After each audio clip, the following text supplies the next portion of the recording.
Y somos un grupo de oftalmólogos-legistas, somos creo que 6 o 7, y algún otro más por ahí quiero figurar, que formamos un par de sociedades científicas desde hace varios años, pero nos cuesta salir adelante como grupo porque no tenemos básicamente el aval económico de los laboratorios, porque los oftalmólogos-legistas no recetan. Entonces realmente nos cuesta mucho subsistir, así que tenemos una subsistencia muy limitada. Bueno, vamos a ver cómo vamos a empezar.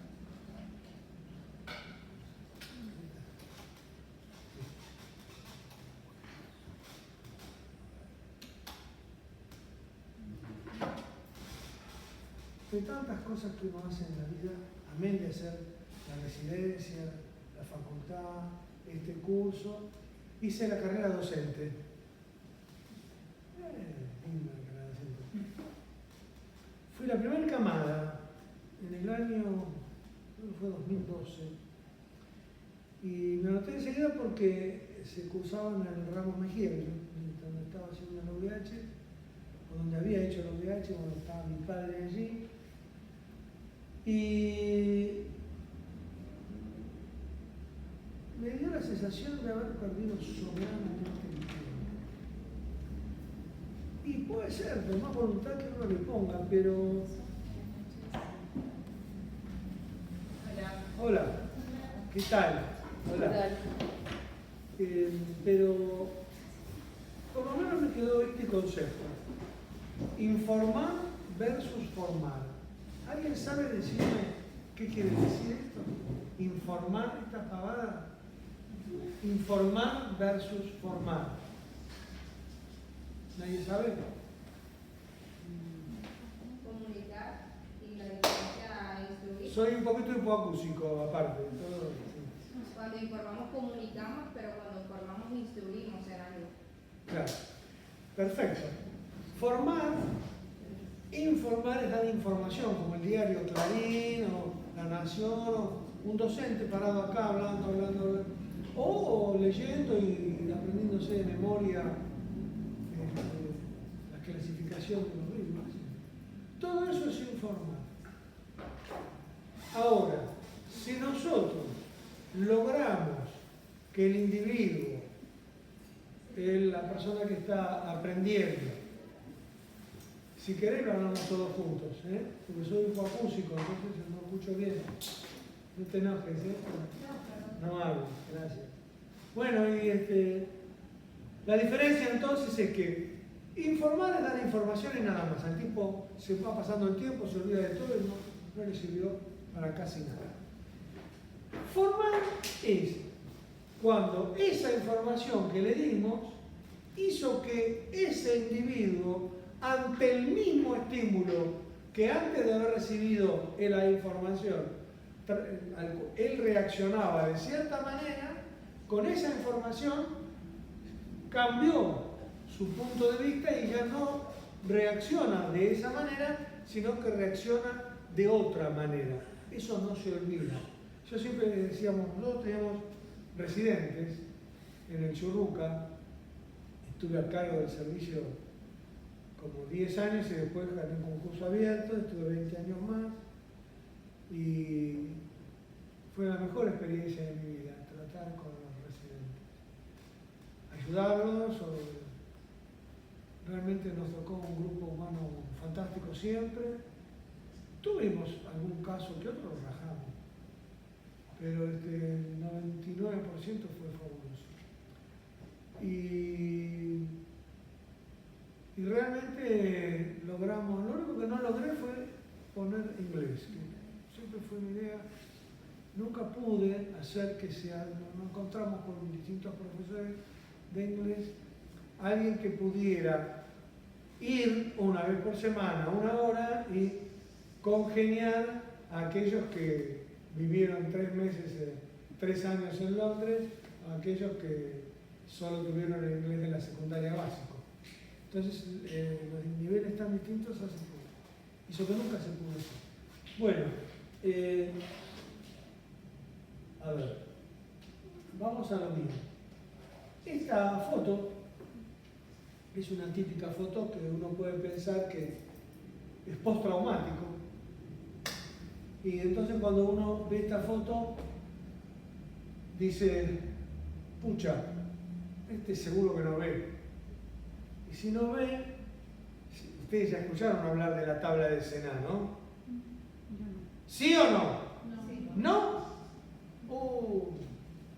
Bueno, entonces vamos a hacerlo de otra forma.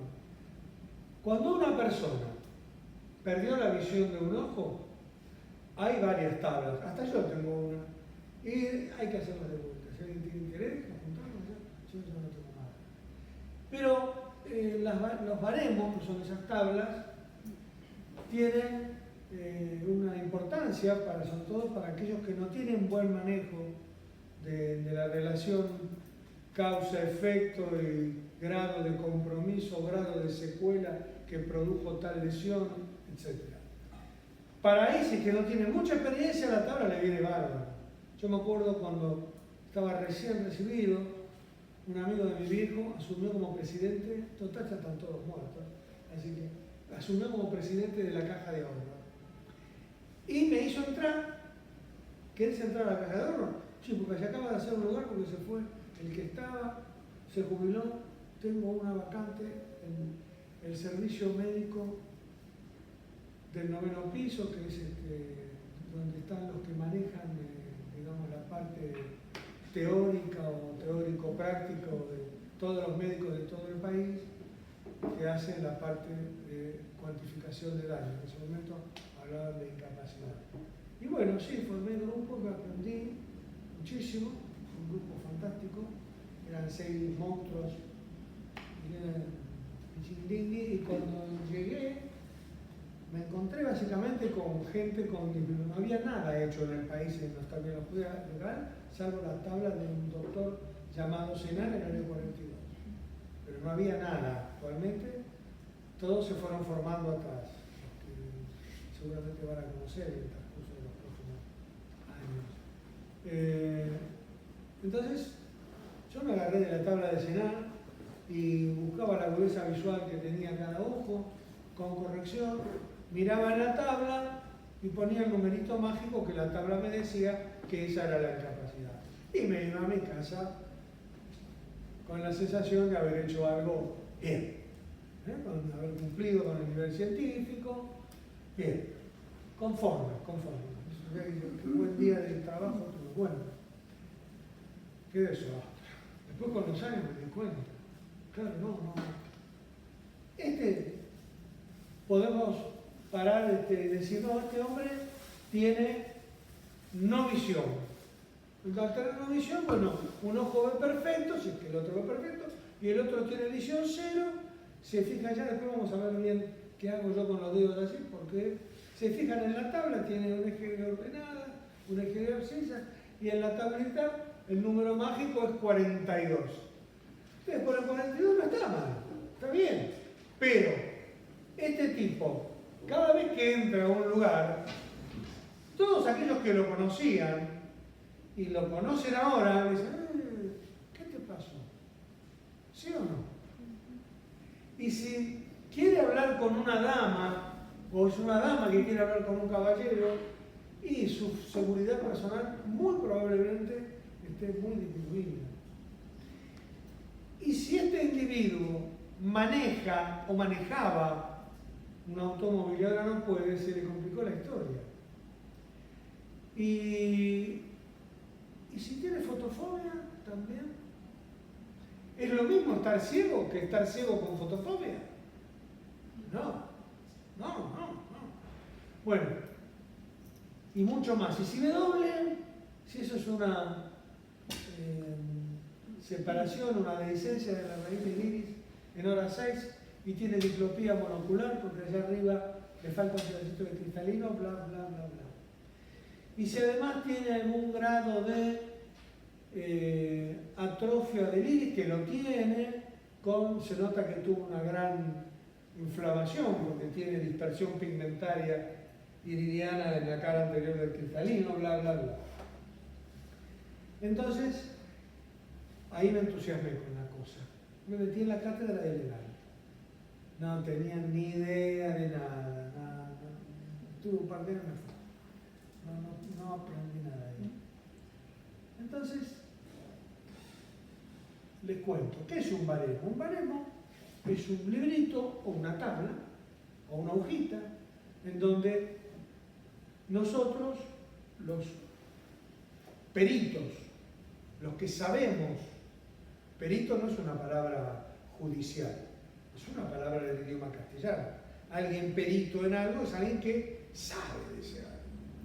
Entonces, cuando alguien tiene que decidir la culpabilidad o no, o si es real que padece, que el nexo causal es correcto y la persona tiene tal secuela por tal accidente, ese es el que debe juzgar la situación. ¿Quién es el juez? Pero el juez es perito en temas jurídicos, pero no es perito en medicina. Entonces nos pregunta a los peritos médicos. Y ahí viene. El baremo es esa tableta que nos ayuda, sobre todo en nuestras primeras etapas, a contestarle a esa persona que nos está preguntando. Sea en etapa judicial, un juez, el secretario del juzgado, sea jueza, ¿no? Sea en etapa administrativa en una aseguradora, como fue la Caja de Ahorro. Después, la Caja de Ahorro fue muy importante porque tiene mucho caudal. Casi está bien, no todas de oftalmo, ¿no? Pero tengo más de 40.000 pericias. Porque claro, estuve en relación de dependencia 2 horas diarias durante 15 años en la Caja de Ahorro. Y después, bueno, en policía, como a mí me gustaba el tema, le dimos más forma para hacer la cosa más justa para aquellos que entran y los que no entran, por las limitaciones que debe o no tener alguien que porta un arma. Bueno, entonces el baremo, como les decía, es aquello donde nos ayuda a tomar una decisión comparando números con lesiones. Bárbaro. El tema es que hay muchos baremos. Y de hecho, salvo excepciones, uno no tiene obligación de peritar por el baremo de la Valle, o por el baremo del Senado, o por el baremo de la American Journal, o por el baremo de la Sociedad Española de Oftalmología. No tiene obligación de nada. De hecho, no tiene ni obligación de usar un baremo. Si tiene el suficiente argumento y el respaldo para que los que vayan a estar de la otra parte digan, no, si lo dijo fulano, mejor no, esto es así, o no, siempre es materia opinable en la cosa judicial, ¿no? Bueno, entonces, ¿para qué sirven? Ya dijimos más o menos para qué sirven. Es para darle a esa persona una puesta al día de qué tan comprometido es la función, la vida de una persona que tiene una hipertensión arterial de grado 3, con un ojo sin visión y además le faltan 2 dedos de la mano izquierda. ¿Qué tan comprometida está su capacidad laboral? Porque el 90% de los baremos son de la época laboral. ¿Quién puso plata para que en el año 40 los médicos se pongan a trabajar, a traer esto de la galera de los baremos? Los empresarios. ¿Los empresarios qué querían? Los empresarios querían que por favor alguien les diga si este tipo, que antes apilaba 20 cajas en 2 horas, ahora, después de todo lo que le pasó, pobre, tuvo un accidente, lo reoperaron sin trabajar 6 meses, la pregunta que se hace, y el tipo dice que no puede levantar ni una caja. Entonces el dueño de la empresa, queriendo ser justo o queriendo enriquecerse por la salud, no sé por qué, pero lo importante es que contrató médicos que dijeron, díganme cuántas cajas este tipo, y esa es la secuela. ¿Cuál es la secuela que le dejó el accidente? Y ahí vienen los baremos. Cada uno emite su opinión. ¿Para qué sirven? Ya lo dijimos. que es, también lo dije, es una tabla, una hoja, es un concepto. Son de consulta o de uso obligatorio, lo dijimos recién, de consulta, salvo excepciones. ¿Qué excepciones? Por ejemplo, los que trabajan en el fuero laboral tienen que usar los baremos de la ley X laboral que vamos a ver. ¿Qué más? Hay montones de números de baremos y yo les voy a dar los conceptos, ¿no? Muy pocos números. Sí, los porcentajes. ¿Para qué se hicieron? Todo lo que yo les dije de las cajas es para conceptualizar lo que es la esfera laboral. Pero también está la esfera civil. ¿Qué es la esfera civil? La esfera civil es aquella parte, aquellos juzgados que se dedican a civil, están los juzgados que se dedican a laboral, los juzgados que se dedican a familia, los juzgados que se dedican a la parte, ¿cómo se dice? Lesiones, por ejemplo. Bueno, el civil, que es el grosso, de los juicios, es aquel que hace que el individuo lesionado sea examinado y el juez llegue a la conclusión de, primero, si las lesiones son secundarias al infortunio, al accidente que aparentemente existió. Segundo, si está bien documentado ese accidente. Tercero, qué porcentaje de su capacidad laboral la perdió y cuánto es la capacidad laboral como para decir este tipo ya no sirve para nada, jubilémoslo. 66%. Es largo y no hace esta clase hablar de por qué se llegó al 66%. Pero tiene lógica. Bueno, el asunto es que entonces la esfera civil, un ejemplo práctico de la caja de ahorro, accidentes automovilísticos. Un individuo choca con el auto y estaba distraído, levemente alcoholizado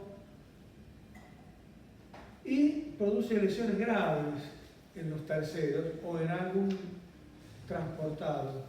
Entonces, todo esto que dijimos ahora se puede aplicar acá y esa persona que tuvo ese accidente, que iba, por ejemplo, en un Uber, sentado al lado del conductor y se tenía puesto el cinturón, no lo tenía puesto, el conductor tenía que usar anteojos, sí, no lo tenía puesto.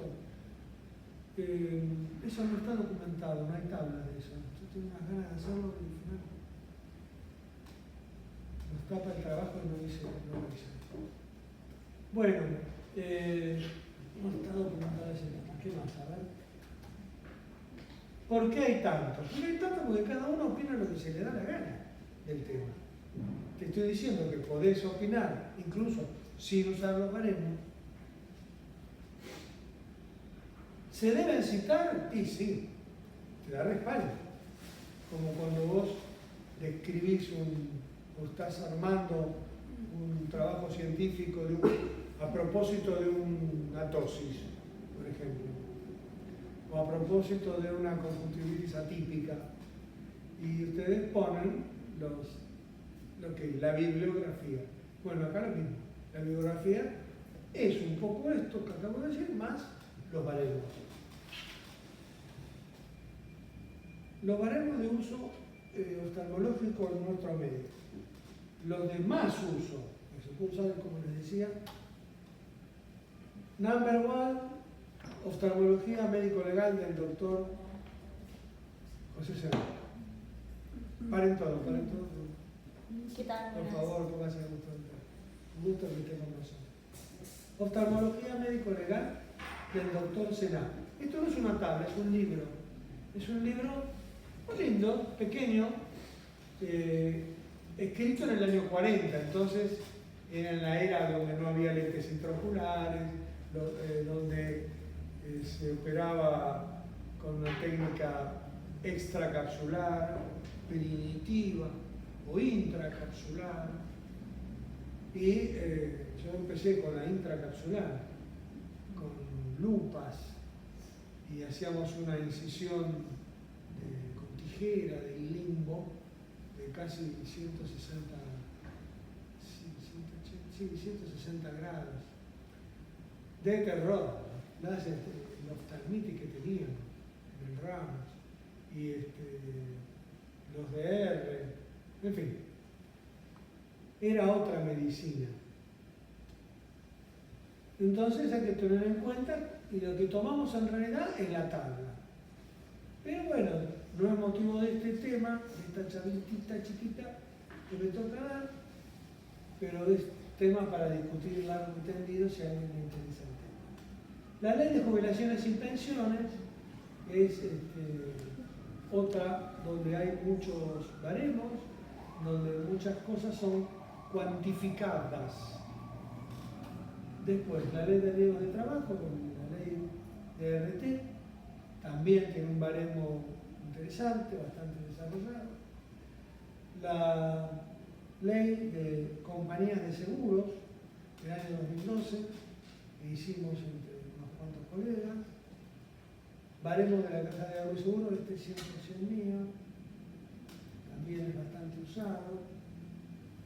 Es en realidad lo mismo que el de Senat. La única diferencia es que está subdividido en cajones, sobre todo el campo visual. Bueno, dependiendo, ¿por qué tienen que saber oftalmología legal ustedes? ¿Tienen que saber oftalmología legal? Porque van a requerir en su haber diario de información al haber atendido a un paciente. Y hay ciertos conceptos básicos que tienen que tener. Después les voy a hablar 3 palabritas de certificado. Otra de las cosas que pueden pedirle es que ustedes opinen sobre un examen médico hecho por otro colega. Por ejemplo, de un paciente que fue examinado en Tierra del Fuego, porque tuvo un accidente, vive ahí, entonces un médico de ahí se le abona un X monto de dinero, siempre bajo, y examina y nos manda el informe. Nosotros, los 5 superhéroes del 8º piso, hacíamos el informe de lo que creíamos que tenía. Y entonces es interesante porque uno no sabe en realidad ese oftalmólogo, sobre todo del interior, cuando le cae un paciente de estos, ¿en dónde? No puede recitarlo, no puede pedir exámenes complementarios, no puede refraccionarlo, no hay multifocales, no hay lentes intraoculares, no lo puede operar de nada. Ustedes me entienden. ¿Cuánto le tendrían que pagar a ese médico? Si le pagan la consulta siempre habitual que paga ODE, nadie quiere hacer estas cosas. Entonces hay que luchar para hacerle entender a las aseguradoras lo que tiene que abonar, pero igual siempre te queda la duda, porque cuando uno contrata, yo armé funcionó 3 años, no fue muy bien, después me lo chuparon las aseguradoras. Una vez un gran amigo dijo: Alfredo, te lo dejamos disfrutar 3 años, la inventaste vos, estaba bárbara, ahora basta. Dice, ahora ya sabemos hacerla nosotros. Bueno, ¿hacer qué? Una red.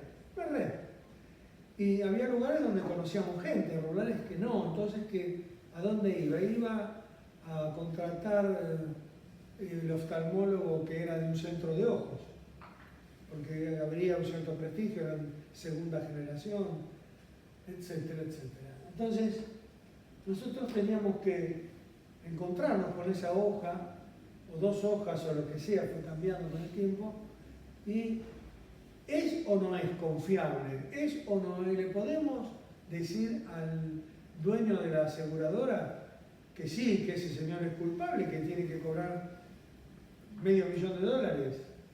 Y páguenle tranquilo porque es así, basado en un papelito que es un tipo diputado. Entonces, El abogado y el que decide y firma para que salga esa indemnización, nos viene y nos toca el timbre y dice, Alfredo, ¿cómo te va, querido? ¿Todo bien? ¿Estás seguro, no?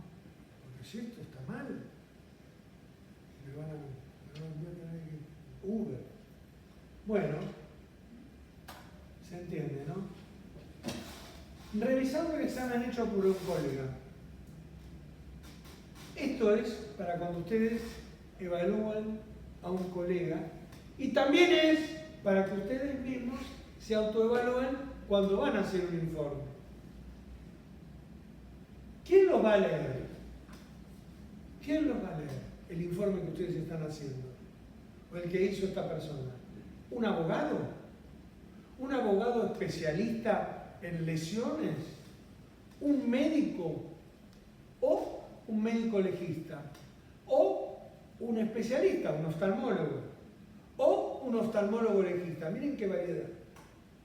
O el secretario de la compañía de seguros, de la gran compañía o de la chiquitita compañía que tiene una sucursal allá en Misiones y hace lo que puede. ¿Quién lo va a leer? ¿Quién nos lo pide? El que nos lo pide no siempre es el que lo va a leer. Alguien que usted tiene que hacer el informe, ¿no? Pero en realidad ese informe va directo a las manos de médicos oftalmólogos, oftalmólogos legistas, abogados, personal administrativo de la esfera laboral, judicial, de aseguradoras particulares, hay bastantes particulares, gente que viene, que toca el tiempo y dice, me dijeron que usted hace certificado, sí, quiero saber si con el accidente que tuve puedo reclamarle algo a la aseguradora. ¿Cómo sabemos si la persona se dedicó, si estuvo bien hecho? Y con métodos directos que pedir la historia clínica, hacerlo viajar a la persona por cualquier excusa para poderlo reexaminar, viajar nosotros, muchas veces el monto era tan alto que justificaba un avión, un viaje de hotel. Métodos directos. Y después, con los años, yo me di cuenta que eran mejores los métodos indirectos. ¿A qué llamé métodos indirectos? A cómo está confeccionado. Si lo escribió SP, firmó, selló, es una cosa. La confección, la prolijidad, le puso empeño, puso delicadeza, pensó que eso iba a lo mejor a decidir el futuro de una persona, de una familia, de una empresa. Fue prolijo, llevó un orden, ¿tuvo completo o no? A veces hacíamos, en una época, tiene sus pros y sus contras llevar informes En el ramo, eran los ramos de ustedes, ¿de qué hospital son? ¿De qué hospital son, chicos? ¿Cómo? De la Gleice. En la Gleice tiene historias clínicas preimpresas, ¿no? Tenemos todo digital ahora. Sí, digital, claro. Tienes razón. Esa en mi época a mí me tocó pasar a digital. Completos o no, semiología en abundancia o bien ausencia de métodos indirectos. Bueno, vamos a lo nuestro, ¿no? ¿Qué genera incapacidad en oftalmología? Lo grosso. Empecemos por lo grosso. Obviamente, las funciones principales del ojo que se ven afectadas. O sea, déficit de agudeza visual, déficit de campo visual, y después todo lo que se les puede ocurrir. Diplopía, sí. Otras causas, tosis, síndrome de ojo rojo crónico, dolor, todo, fotofobia, en fin, lo que se les ocurra.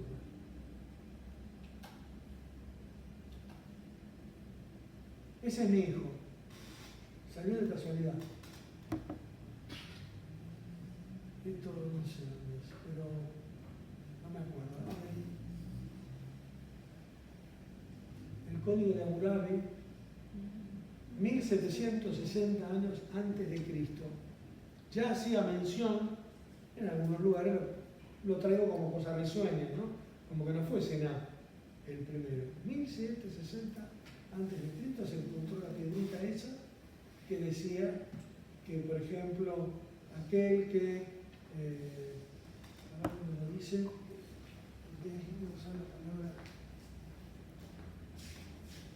si deja tuerto al esclavo de un hombre o le rompe un hueso al esclavo, pagará la mitad de su valor. Si un médico realiza una incisión profunda en un hombre notable con bisturí de bronce y le salva la vida al hombre, o si le abre la nube de un ojo a un hombre notable con bisturí de bronce y le salva un ojo al hombre, se quedará con 10 ciclos de plata, honorarios, muchas más. Me dejaron a todos sorprendidísimos.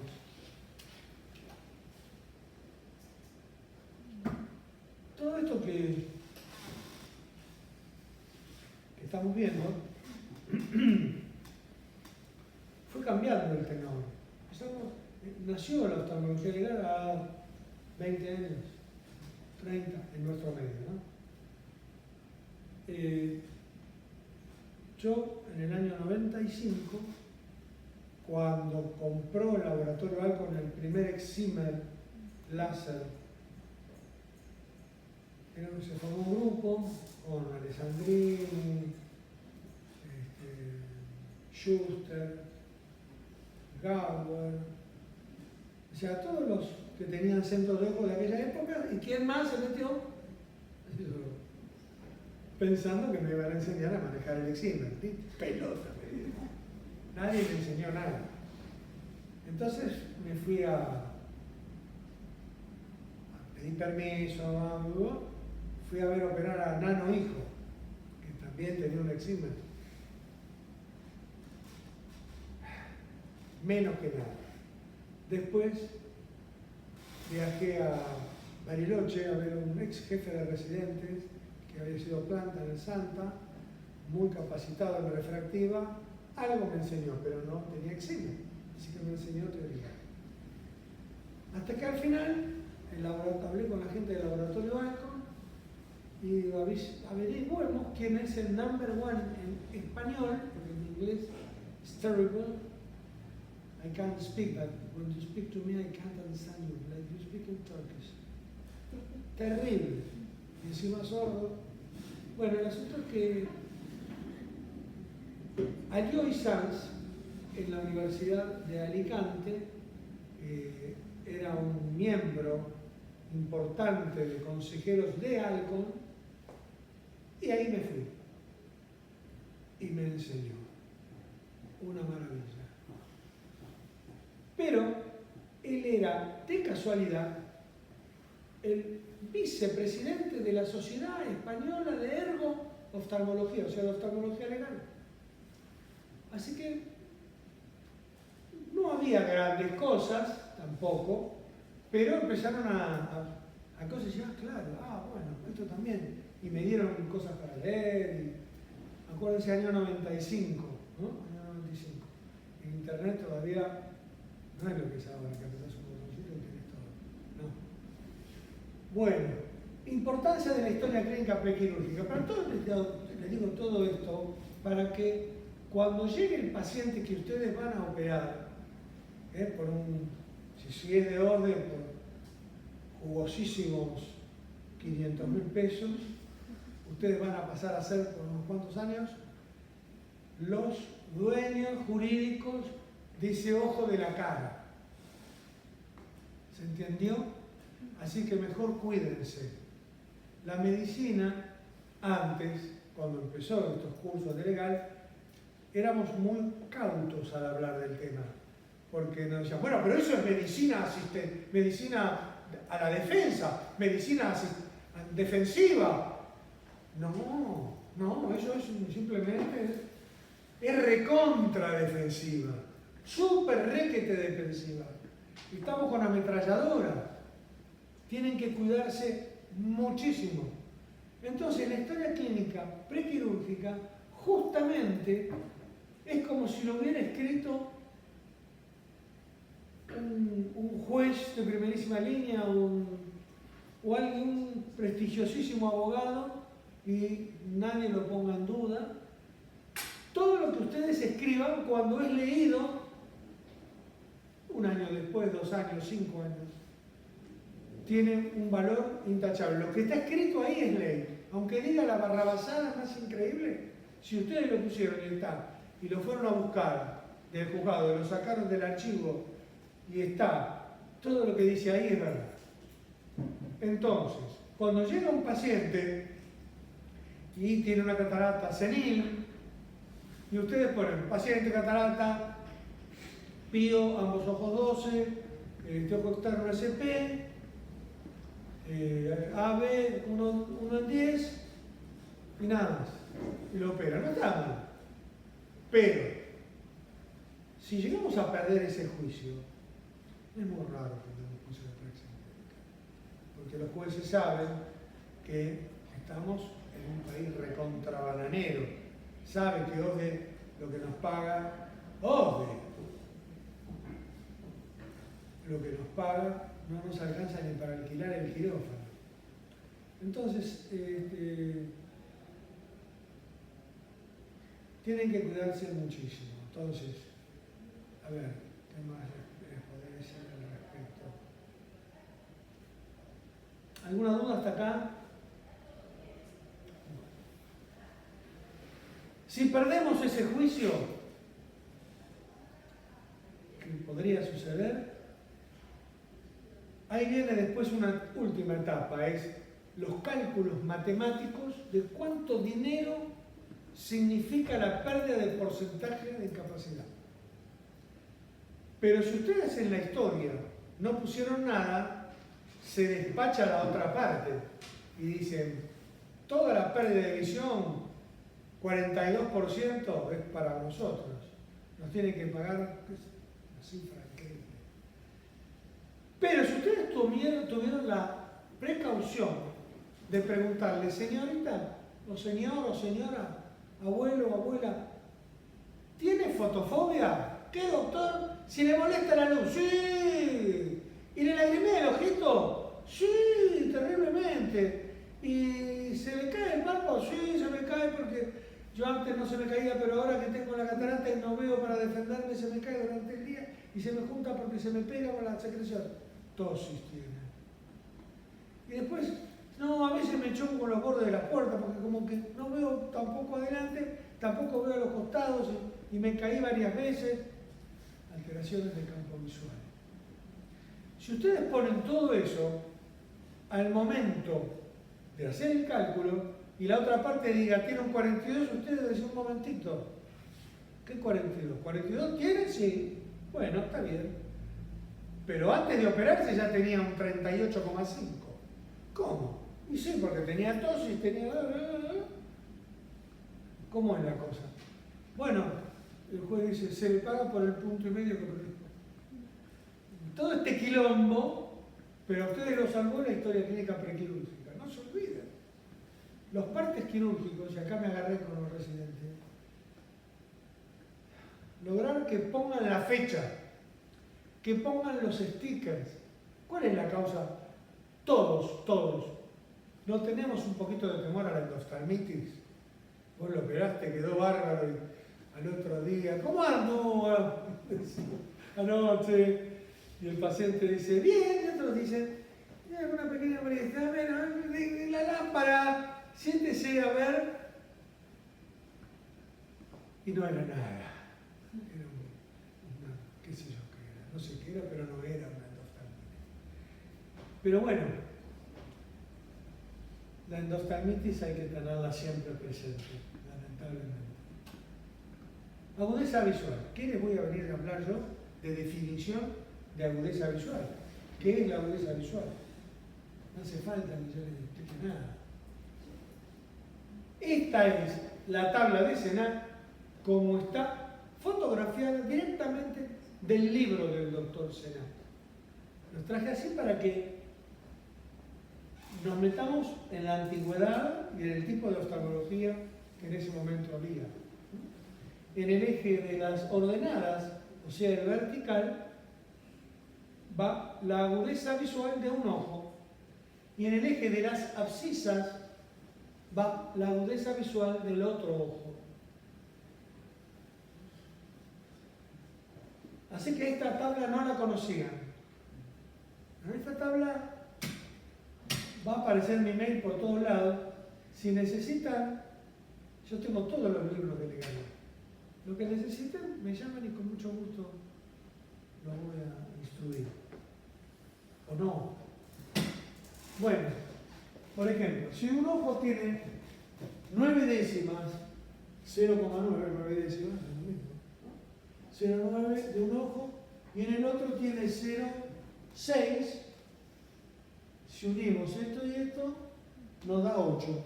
8% es la cuantificación del daño que tiene este individuo por tener en un ojo 6 décimas y en el otro ojo 9 décimas. 8%. Y así, no hace falta más explicación. Después tenemos 2 columnas más, enucleación con prótesis o ceguera con lesión evidente. Es ese que se ¿qué te pasó? Enucleación con imposibilidad de usar prótesis. Esto es de la época de Senat. Ahora sepan que existen las prótesis. Pero antes eran moneda corriente. Forma. Bueno. ¿Qué pasa si un tipo pierde la visión de un ojo, pero en el otro ojo tiene 10 décimas? Le cambia mucho la vida si mantiene el campo visual, ¿no? Es lo mismo perder un ojo teniendo el otro ojo 10 décimas de visión que perder un ojo y el otro ojo tenga 1 o 2 décimas. Es lo mismo, fuerte y claro. ¿Sí o no? No. ¿Cómo va a ser lo mismo? No, recontra distinto. Por eso es que Senat, inteligentísimo, hizo esta tabla. Es la tabla para un ojo solo. Fíjate que, por ejemplo, si un ojo no existe, la visión, y en el otro ojo tiene 6 décimas, tiene 35% de incapacidad. ¿Lo ven? Este es el concepto. Todo lo que tiene que ver con el mundo jurídico es nada más que sentido común. Si ustedes quieren saber cómo está escrita una ley y un artículo que refiere a tal cosa, cierren los ojos, piénsenlo con lógica y es lo que está escrito. O sea, esta se las muestro porque es otra tabla que anda dando vueltas, que es la de la ley 24.241 de jubilaciones y pensiones, en donde en cada cuadradito, en vez de haber un número, hay 2. El primer número, el más bajo, es el que está el número atrás, y el número, por ejemplo, vamos de vuelta al ejemplo. Un ojo tiene 9 y el otro tiene 6. ¿Cuánto habíamos dicho? 8%, ¿no? Acá está el 8. Pero, en esta tabla, alguien dijo, no, 8 no. Para este déficit visual, vamos a poner 6. ¿Por qué 6? Porque sí. A todos le vamos a bajar un 30%. ¿Por qué? Porque sí.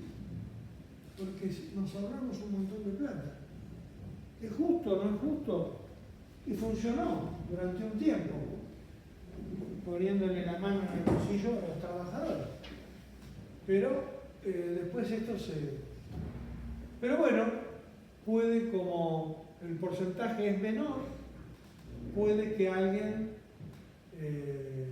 les diga que tienen que usar o no esta tabla, pero si ustedes utilizan esta tabla porque están defendiendo a un colega, el porcentaje va a ser menor. ¿Se entendió? Entonces, sepan que existe. Conceptos importantes de agudeza visual relacionados con la oftalmología legal. Ojo derecho y ojo izquierdo. ¿Por qué pongo esta pavada acá? Porque la agudeza visual, obviamente que se toma ojo por ojo, lo cual es recontra antinatural, pero no importa. Se toma ojo por ojo, pero sería muy difícil hacer otra cosa en el ámbito legal. La agudeza visual de un ojo o la agudeza visual del otro. Es por separado. Después, para los fines de consultar la tabla, no es lo mismo consultar la tabla con la agudeza visual sin corrección o con corrección actualizada. Porque cuando nosotros ponemos con corrección, muchas veces es la corrección preferida. ¿Se entiende? Entonces, lo que hay que poner es la corrección actualizada. Dependiendo de qué queremos probar, ¿no? Hay muchos ejes y manejes como ustedes se estarán imaginando. Estenopeico. ¿Alguien no sabe lo que es el estenopeico? ¿Todos saben lo que es? Bueno, ¿para qué sirve el estenopeico? El estenopeico sirve cuando vos estás refraccionando y te clavaste en 7 y es un ojo que vos no mirás y no, es un ojo que está bien y no le hiciste los CT todavía, pero los medios están transparentes, con el directo la cosa parece que la mácula está bien. Entonces vos necesitas decir, ¿qué pasa? ¿Qué pasa? ¿Estoy fallando? No me ande el autorrefractómetro. Bueno, y le ponen el estenopeico. El estenopeico bloquea los haces luminosos periféricos, deja pasar los centrales, entonces siempre hay 10 décimas de agudeza visual, o casi siempre. Esto no es aplicable a la medicina legal. Mucha gente, y dale con el estenopeico. No, porque con el estenopeico, a un tipo que tenía 5 décimas, decir, no, pero con el estenopeico, que equivale a la corrección, mentira. Mentira. Con estenopeico tiene 10 de visión, pero tiene visión tubular. Es un glaucoma terminal. ¿Saben que el glaucoma terminal puede tener visión tubular? Bueno, acá lo tienen. El tipo anda con 2 estenopeicos, que se puede usar, sí, no, que hay, venden por ahí anteojos poliestenopeicos. Eso es otra cosa. Y si se puede usar, bien. Desde el punto de vista legal no está armado nada con respecto al estenopeico. Por ahora no es usable.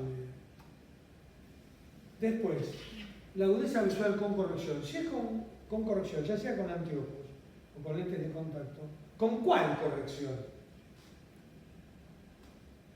Con la corrección que ¿qué? Que el tipo tiene 10 de agudeza visual en cada ojo, sin importar si hay anisometropía, por ejemplo. O hay anisometropía, pero esa anisometropía es desde la primera infancia, por lo tanto el tipo no tiene molestias, no tiene visión doble, no tiene molestias de ninguna clase y tolera perfectamente. Entonces, los astigmatismos irregulares, las heridas corneales, una lesión del cristalino, una subluxación del cristalino. Bueno, que los ojos sean fáquicos, afáquicos y pseudofáquicos tampoco es lo mismo. Fáquicos, ya saben lo que quieren decir estas palabras. Para Sena, en la época de Sena eran todos afáquicos. Como eran todos afáquicos, sus tablas es para aplicar en afáquicos. Entonces, Sená, que era bastante lúcido, lo adoro un poquito, dijo Sená. Dijo, la agudeza visual con corrección a tomar como válida de cada ojo, cuando la vamos a poner en la tabla de Sená, se debe considerar al 50%. O sea, que si el individuo tiene 7 en un ojo y 10 del otro, va a tener 3 de un ojo y 10 del otro. Y aprovecho porque 7 dividido 2 no es 3. Duda pro reo. Duda pro reo. Se aplica para un lado, se aplica para el otro. Motivo de charla también. Monóculo, lo que dijimos antes. Pierde el único ojo, pasa a ser un cieguito cuando podía haber sido un tipo normal, si tuviera 10 y campo normal en el otro ojo. Los accidentes tienen que tomar en cuenta que cuando un individuo pierde la cara anterior corneal, el control, la perfección de la cara anterior corneal por una herida o por una... Yo tengo una colección de fotos infernal, todo tipo de accidentes, muy lindo, Gabriel Armando, hace algo. Y los accidentes hacen muchas veces que el individuo logre una agudeza visual con una X corrección. Entonces, la aseguradora dice, bueno, recupera, según nuestras normativas, de aquel que recupera con corrección, si tiene 10-10, tabla de Sená, 0% de incapacidad. Un momentito, dice el accidentado que escuchó, porque el accidentado era oftalmólogo y oftalmólogo legítimo. Miren qué casualidad. El asunto es que el oftalmólogo, pare. Señor, porque yo antes del accidente no usaba gafas. No usaba gafas. Y ahora sí usa gafas. Logra 10 décimas. Pero igual, entonces, ¿qué agudeza es la que tenemos que tomar? La agudeza visual sin corrección o con la corrección que tenía preaccidente. Y ahí vienen las discusiones. Tema para que ustedes vean. Campo visual. Bueno, la campimetría, que suele estar afectada, tiene varias formas de ser medida, como ustedes bien saben. Yo soy de la época de la cúpula, precúpula, del telón.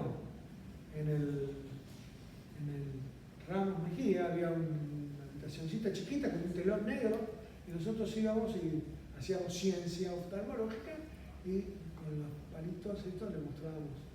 Era una cosa graciosa ahora con los años. Después vino la cúpula. ¡Oh, la cúpula! Me acuerdo con el jefe de Santa Lucía, Grijera en ese momento, también hace muchos años, con la hija de Curuchet, el doctor Curuchet, que era el director, hace 35 años atrás, recibió el primer campímetro de cúpula, que lo usaba solo él, y nos lo prestaba a Blanquita Curuchet, a quien no veo hace tantos años, a Blanquita Curuchet y a mí, y a un par más, que los sábados, 25 años los sábados, nos reuníamos en el Santa Lucía a estudiar en detalle los pacientes con oftalmopatía tiroidea. Presentamos varios trabajos, uno presentó, el que yo presenté, salió segundo en el premio SAO, del año 84. Y bueno, perímetro de cúpula entonces, hay muchos modelos, perímetros automatizados. ¿Qué diferencia hay entre un campo visual automatizado y un computarizado?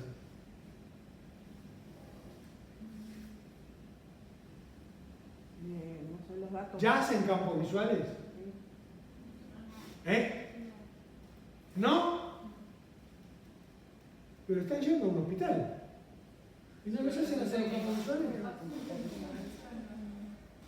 Bueno, la diferencia es muy simple. El COBA, el famoso COBA fue el número 1, ahora hay muchos de esos, que son más baratos, es una cúpula donde es, por supuesto, una media cúpula, no son, si no sería una esfera. La mitad de una esfera es una cúpula en donde el individuo mira y ve la cantidad de luces y aprieta cada vez que aparece o desaparece una luz. ¿Por qué? Porque hay 400 millones de foquitos distribuidos y una computadora hace prender una plaqueta, hace que se prenda uno, se prenda otro, se prenda otro, y es un campo visual. Pero es un campo visual que no toma en cuenta la variación de sensibilidad relacionada con la edad. En cambio, el automatizado incluso hace trampas, le manda la luz sin el sonido, a ver si el tipo aprieta igual, o le manda el sonido, le manda la luz, y así va haciendo, buscando el error. Índices de fiabilidad de la computarizada, los falsos negativos, son respuestas negativas con estímulos luminosos máximo en un lugar ya visto. La computadora tiene la memoria y se lo vuelve a mandar, y el tipo niega. Es una persona que es un falso negativo. Es una persona que quiere cobrar algo diciendo que tiene una lesión que no tiene. Al revés, el falso positivo. El cana que quiere ingresar a policía y le mete cuando veas la luz, apretar el botón, y el tipo me lo gasta, no tan fuerte, no, son unas manos totales, ¿verdad? Y bueno, eso es un falso positivo. Es aquel que está intentando disimular una enfermedad. Muy bien, sí, ¿no? Pérdida de fijación en todos lados dice entre 10 y 15. Pero en ningún lado aclara cuál programa. Hay programas que son de 1 minuto y medio y hay programas que son de 20. Eso es pérdida de fijación. Tiempo de duración de cada ojo. Tomarlo en cuenta. ¿Cuál ojo fue primero? Porque generalmente el segundo ojo sale mejor que el primero. Experiencias previas del examinado. ¿Cómo se dan cuenta en la campimetría? Mirando la hora. Dicen, el campímetro toma la fecha y la hora. ¿Cuál fue el primero? ¿El derecho o el izquierdo? Campo visual y artefactos de técnica. Rapidito, porque esto ustedes de campo visual. ¿Qué estás? ¿El primer año? Segundo. De segundo. Campo visual y artefactos de técnica. Provines anchos. Entonces, obviamente, el tipo va a tener todo un escotoma. Mala refracción, que esté mal refraccionado. Acuérdese que hay dos grandes grupos de perímetros, los de fijación, o sea que el ojo enfoca, o los de proyección, que es que el aparato le lanza luz al ojo. El ojo no tiene que fijar. Entonces, el que fija necesita la corrección de cerca. El que no fija necesita tener en cuenta la corrección de lejos. Si no, baja la agudeza visual y da cualquier cosa. ¿Entiendes? Pupila, el uso de midrióticos, de mióticos, sobre todo los de fijación. Falta de fijación macular. Obviamente, para poder hacer un campo visual de un individuo que tiene lesión macular, tenemos que contar con una persona muy colaboradora y que, bueno, se puede llegar a hacer algo, pero datos mal cargados, la edad, obviamente, la fecha, atmósfera inadecuada, luz, humo. Esto cuando hicimos esta diapositiva, obviamente, se fumaba. Ruidos, explicación inadecuada, poca tinta en la impresora, porque antes todas las impresoras que se usaban los campímetros eran de puntos. Tic, tic, tic, tic, tic, tic, tic, tic. ¿Saben? Cuando había mala tinta en la impresora, los escotomas, que eran oscuros, no eran oscuros, eran claros. Entonces esto es normal. Porque la mayoría de los oftalmólogos no tienen mucho manejo de la campimetría. Entonces se manejan por la manchometría. Entonces la manchometría hace que una más o menos metría de la medición del campo visual. Eso es vergonzoso. Saben más los neurólogos que nosotros. Fatiga del examinado. Y sí, edad, no es lo mismo yo que ustedes lo hacen al toque, y a mí cuando me trajeron el último campímetro me dicen, vergonzoso. Fatiga del examinador, ojo seco, nivel intelectual, exoftalmos contralateral. Ahí cuando nos juntábamos los sábados, ¿saben lo que descubrimos? No lo publicamos. Una estupidez increíble, pero nos costó darnos cuenta de esta estupidez. Cuando le estás haciendo un campo visual computarizado a un miope alto o a una oftalmopatía tiroidea con gran exoftalmo, tenés que usar una oclusión distinta al oclusor que usás siempre. Porque el oclusor que usás siempre prácticamente le está tocando la córnea. Entonces, mientras se está haciendo el campo visual de este ojo, por otro lado se está peleando con el oclusor porque le pega en la córnea y le molesta y le mete la pestaña para... ¿Se entiende? Y nadie le dice, mire que me estoy peleando con el oclusor, el paciente calladito, eso es lo que le dice. Y si vos no te das cuenta, no te das cuenta. Bueno, hay que tener esa precaución. Consejo para una campimetría válida, porque como ustedes con el tiempo van a tener gente que les hace los cálculos, como nos pasa a todos. Entonces, primero, informar la edad del examinado, fecha de nacimiento, para ver si está bien escrita en el campo visual. Porque ustedes, ¿cómo saben que si se equivocaron al cargar los datos? Informar agudeza visual para lejos con corrección actualizada al momento del estudio e informar con qué tipo de corrección hizo la medición. Lente de contacto más anteojo de cerca. ¿Estamos? ¿O no? O lente de contacto solo, o anteojo solo, de lejos o de cerca. No se les ocurra ponerle un anteojo multifocal, ¿no? Yo ya he visto de todo. Utilizar e informar la corrección actualizada para visión de lejos y o de cerca al momento del estudio, no sé por qué lo repetí, especialmente cerca para los campímetros de fijación, los que son del grupo Humphrey o los de proyección que tenemos la mayoría, que es el octopus.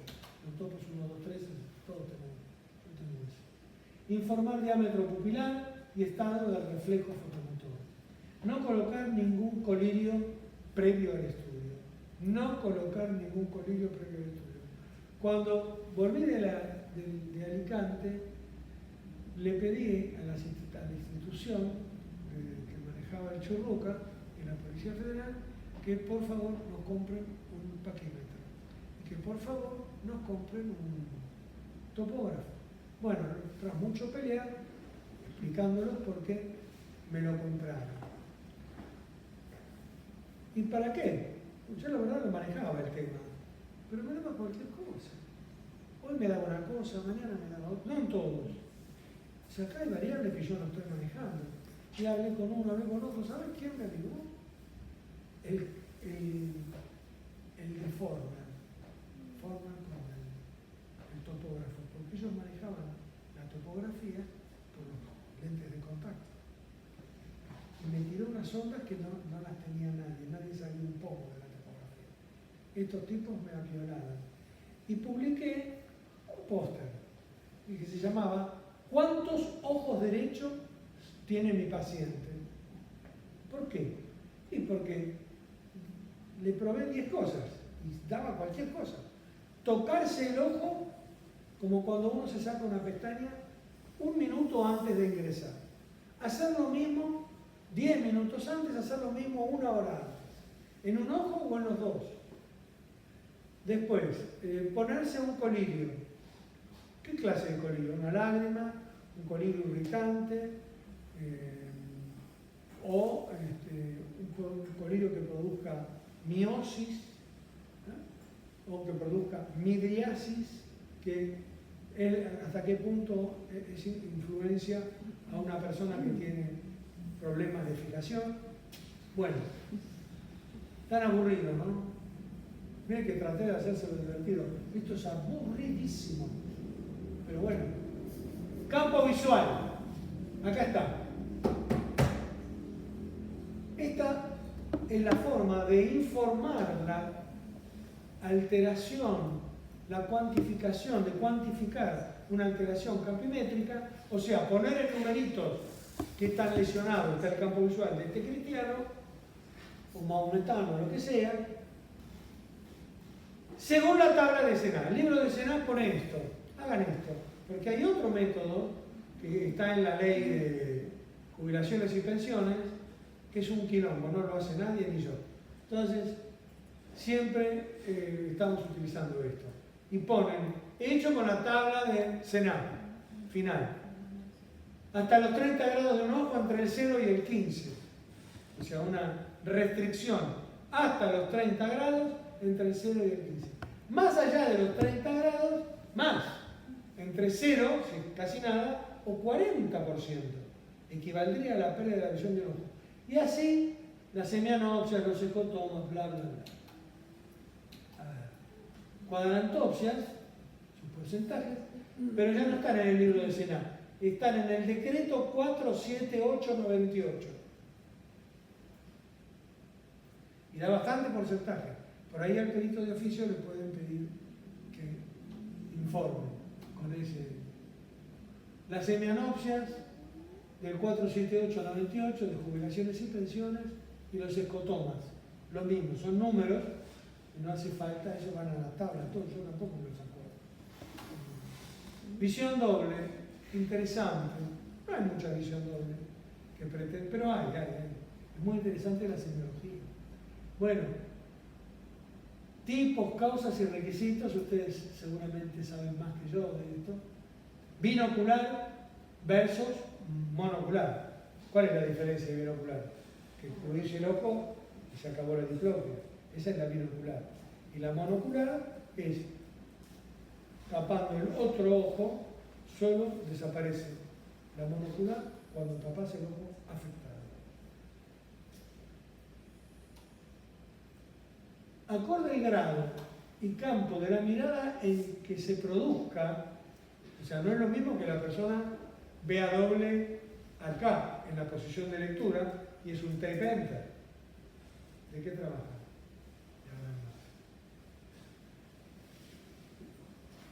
¿En qué campo de la mirada se produce? Acorde al grado también, ¿no? Unilaterales, entre 10 y 40. 10 es casi nada, y 40 es casi la pérdida total de la visión de un ojo. Acuérdense que la pérdida de la visión de un ojo con el otro ojo que ve bien era 42%, ¿sí? Bilaterales, entre el 20 y el 80.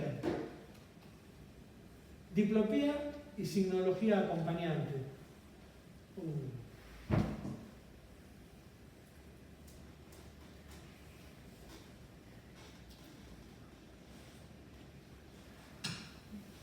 Ahí está. Desviación de la cabeza. Los niños, muchas veces, los niños que tienen problemas de diplopía desde muy niños, no desvían la cabeza, porque están compensados. Pero un tipo que recibió un piñón de Mike Tyson en el recorrido del recto externo, y tiene una pared de recto externo, y el ojo entonces se fue de la línea media y se fue hacia acá, y el individuo va a ser así, para tener los dos ojos en eje. ¿Se entiende? Busca la posición de la mirada, dependiendo si es un problema vertical, un problema horizontal un problema oblicuo. No existe el tipo que veía perfecto y que al otro día viene y dice, sigo viendo doble, ¿venís? Sí, veo doble. ¿Y qué hace? No, me lo banco. ¿Cómo? Hay una incongruencia ahí. El tipo que ve doble busca no ver doble. Se tapa un ojo, etc. Posición de los ojos. ¿Cuándo aumenta, cuándo disminuye o cuándo desaparece? ¿En qué posición? Después, por supuesto, hay un montón de pruebas que básicamente tienen que ver con la distancia del cartel. Por ejemplo, el individuo sabe que la diplopía la tenía, aprendió que la diplopía era arriba y ahí, entonces cuando le hace mirar arriba y dice que ve doble. Pero cuando le pones la cabeza así y el individuo no se da cuenta, depende de qué tan lúcido sea, un tipo muy lúcido te la pone siempre, ¿eh? Si es alguien muy lúcido y bien entrenado, es muy difícil sacarlo de mentira a verdad. Y todos los métodos que hablan de sacar de mentira a verdad un paciente que está simulando una patología que no tiene, a veces se encuentra, como le decía, y a veces no. Así que bueno, no se vuelvan locos con eso tampoco. Registrar si es de frente, si es arriba, abajo, las miradas laterales. Muy bien. Otras causas que producen, según SENA, incapacidad. Lo de la historia clínica prequirúrgica. Parálisis de la acomodación, tosis, caída del párpado, ¿no? Vías lagrimales, todo lo que tenga que ver con epífora o gastrocistitis crónica. No sé por qué antes había mucha gastrocistitis crónica, ahora acá los antibióticos, ¿no? Son más efectivos seguramente.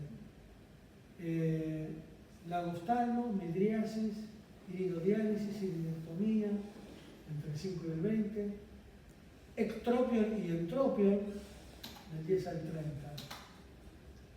Sumatoria de los porcentajes. Es una forma de sumar los porcentajes de incapacidad de forma tal que el individuo nunca logre superar 100% de incapacidad. Por ejemplo, si un tipo pierde un ojo y además pierde una mano y además pierde una pierna, tiene un 42% más 50% de la pérdida de la mano, parcial, está ahí con 42 más 50, 92. Y 60% la pérdida de una pierna. O sea que tiene, no 92, sino que tiene 152. O sea, ese paciente se murió una vez y media. No puede ser, ¿no? Bueno, lo que les voy a decir ahora es motivo de discusión y nos ponemos a pelear. Así que sepan en qué consiste y no empecemos a querer cambiar lo que es. La fórmula de Baldassar, o Baltasar, THA, es una de las varias fórmulas de incapacidad restante. Son fórmulas matemáticas que intentan buscar la forma de... ¿Se acuerdan en matemática el signo infinito al cual pretendés ir pero nunca llegás?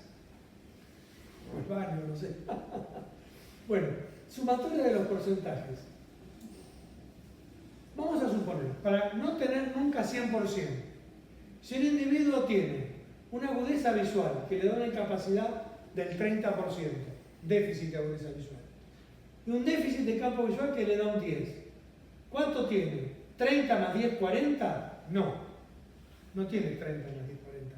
Porque si hacemos sumatoria directa y tiene otra cosa mañana, y va a tener más de 100. Entonces, ¿qué se hace? El 100%, al 100% se le resta el 30, o sea, la mayor incapacidad. Eso nos da un 70. Ese 70 pasa a ser el 100% teórico de la incapacidad menor. O sea, 10% de 70 sería 7. O sea, que 30 más 7 es 37.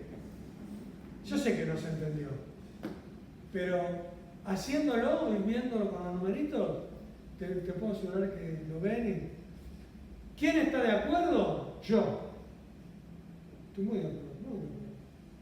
¿Y quién está en desacuerdo? Yo también. Porque depende de dónde me pare. Porque acá esto es como el fútbol. Te toma un equipo, pateas para allá. Te toma otro equipo, pateas para allá. Te toma otro equipo, volvés a patear para acá.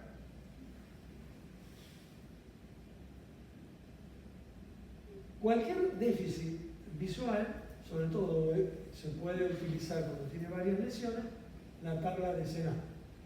Y después de la tabla de Sena, la sumatoria de porcentaje de incapacidad restante. ¿Qué pasa si chocan dos autos, de vuelta el choque del auto, y a una persona no le pasa nada, al que manejaba no le pasa nada? Y el que iba acompañante, sí, pierde un ojo, se tajea la cara, tiene un traumatismo contuso porque no tenía bien el cinturón, y el asunto es que quedó hecho fruta. El que no le pasó nada, en realidad sí tuvo pequeñas lesiones, pero sumadas daban 90 y pico. El otro, que estaba realmente jorobado, le amputaron los dos piernas, los dos brazos. Y ahí tenía 120, uno de los ojos, perdió el habla, ¿qué más? Y algunas cosas más que ya ni me quiero acordar. El asunto es que ese tenía, por la fórmula de incapacidad restante, 99%.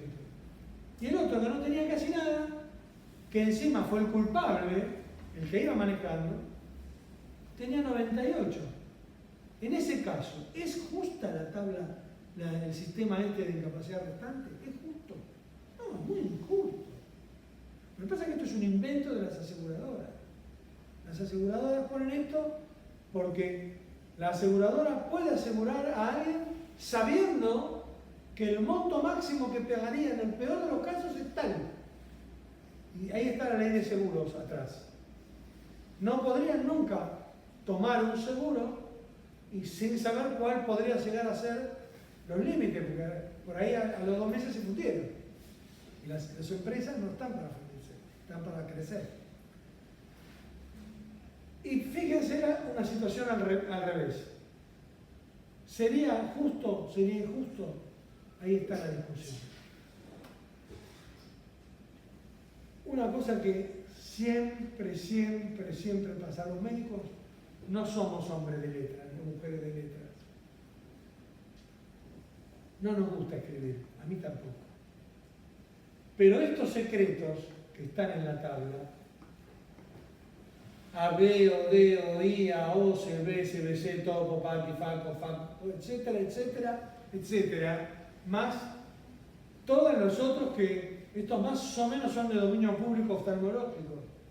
Pero si la historia clínica la lee un juez, van a decir que esto es un intento de ocultar una realidad o ocultar un estudio que no se hizo, una falta de colaboración, y además demuestra el apuro con que se escribió.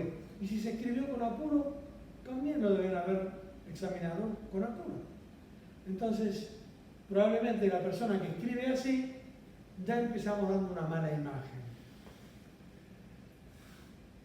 Sepan ustedes, seguramente que esto lo saben, porque en la secundaria le decimos todo, literatura, gramática normativa, cuando vos utilizás, o vos creés que vas a utilizar, o sentís que vas a utilizar en un escrito tuyo, varias veces alguna palabra o una palabra inmediatamente, por ejemplo, si pones entre paréntesis IN, de ahora en más, cada vez que quieras decir inmediatamente, porque estás, ¿no?, pones IN, y está bien, porque lo aclaraste de entrada. Si vos querés utilizar alguno de estos u otros, lo hacés de entrada. Y quedan como señoritos ingleses, ¿sí? Prolijos.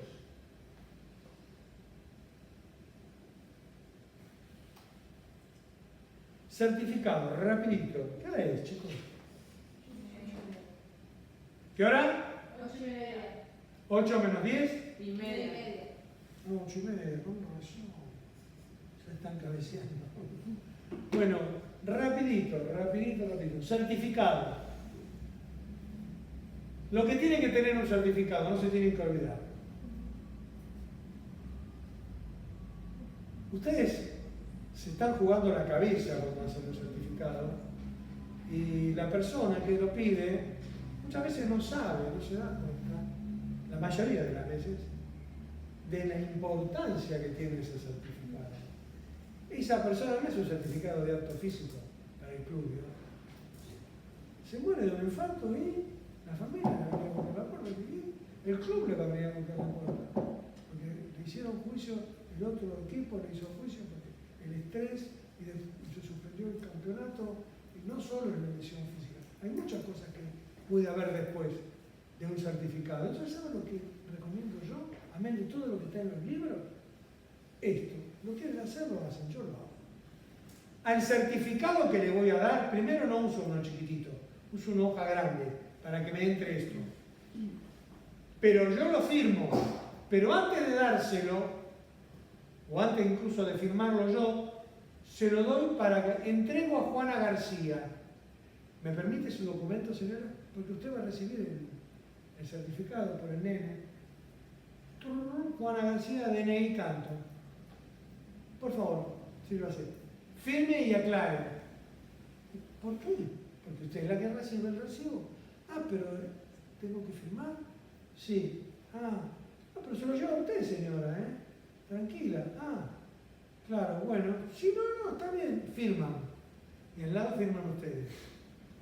Si esa persona, en su ignorancia, pretendía usar el certificado para otra cosa, no lo va a usar. Aunque sea una estupidez, una pavada, un tema de familia, que si estaba, que el padre se le dio la plata, que no le... Aunque sea una pavada, ustedes van a ser citados en tribunales y no sabes cómo te maltrata el tema ahí. Y el tiempo que perdés, y la mala sangre que te haces, y el temor que tenés porque no sabés qué es lo que realmente va a pasar.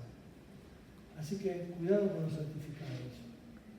El contenido, la fecha de expendio, persona, identidad a la cual se dirige, su estado de salud del paciente, nombre de identificación, etcétera, etcétera, etcétera. Todo lo que se le puede ocurrir. Y protocolo quirúrgico. El protocolo quirúrgico es una maravilla. Una maravilla porque las cosas que yo he visto en el protocolo quirúrgico de los chetos, esto lo agarro, pues, nos come crudo. Yo tuve 3 juicios de mala praxis. 3. Los 3 por colegas del servicio, ninguno de los... Ojo, yo como todos tenemos algún muertito colgado en el placar. Pero eso no me hicieron juicio. Los que hicieron juicio contra médicos que tampoco tenían razón, por eso lo ganamos los juicios al toque. Y esos 3 le hicieron al pobre médico, creo que 2 de los 3 eran residentes, le hicieron juicio a la médica que estaba a cargo en ese momento del consultorio, al subjefe del servicio, un gran amigo, pobre, yo no, al jefe, o sea, a mí, al director del hospital, al director de la obra social, a todo el mundo le hicieron juicio. Pero las veces que tuvimos que ir, el tiempo que perdimos. Bueno, ¿qué tiene que tener el protocolo quirúrgico? La fecha. Pues después pasa el tiempo y uno no se acuerda si lo operó el ojo derecho, si lo operó el ojo izquierdo, si el glaucoma se lo operó antes o se lo operó después. Pero aparte tenía un ectropion. ¿El ectropion lo tenía de antes o fue posquirúrgico? Entonces, es praxis médica. Identificación del paciente. Identificación del paciente. Ustedes identifican al paciente y mientras más lo identifican, mejor. Ojo, si ustedes examinan a un tipo y ponen que ese tipo ve con los elementos de su consultorio, 5 décimas de un ojo y 8 décimas del otro, y ustedes verificaron únicamente con el DNI, porque tomaron el DNI, no le hicieron ni huella digital, ni le sacaron fotos. A ustedes les cabe decir, ¿me habrán cambiado la persona? Capaz que no era Juan García, que yo qué sé, hace tantos años, si era este Juan García, no me acuerdo. En cambio, si ustedes hacen, ¿por qué creen que yo no tomo huella digital? Esta huella digital te agarra con pitos y cadenas. Porque si después vos te equivocaste, el juicio de parapraxis perdido. No podés apelar que vos no sabías si no podrá ser otra persona. Siempre queda, y duda pro reo, queda la duda. ¿Se entiende? O sea, ojo con los métodos que utilizan para identificar. ¿Quién es el autor material del protocolo? El autor material del protocolo tiene que ser el cirujano, no un casa de cirujano. Pero sepan que si hay un quilombo, el quilombo se les va a multiplicar.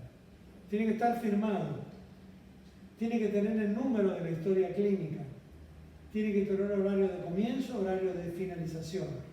Si una cirugía de catarata está pensada hoy por hoy en hacerse en 20 minutos máximo, con tópica, vos no podés tardar 3 horas. Algo pasó ahí. Y el recuento endotelial aplaude. Número de historia, como dijimos, horario, uso de abreviaturas, como lo que decíamos recién. Es importante la circunstancia de urgencia o elección. Tomar en cuenta si fue una urgencia o si fue una cirugía de elección. ¿Qué personas formaron parte del equipo? No es lo mismo el equipo de siempre, que operamos juntos hace 20 años las cataratas en un lugar, que lo operás con 2 meses de anticipación, que tiene una fecha, que tenés que haber cubierto todos los cosas, que no le hayas hecho un Lotmar, que no le hayas hecho un recuento endotelial, que lo pediste y no lo trajo, bueno, pero clínicamente la córnea no tenía ninguna cosa rara.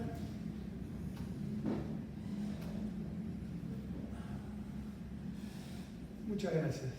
Ahora viene la pregunta. Para ustedes.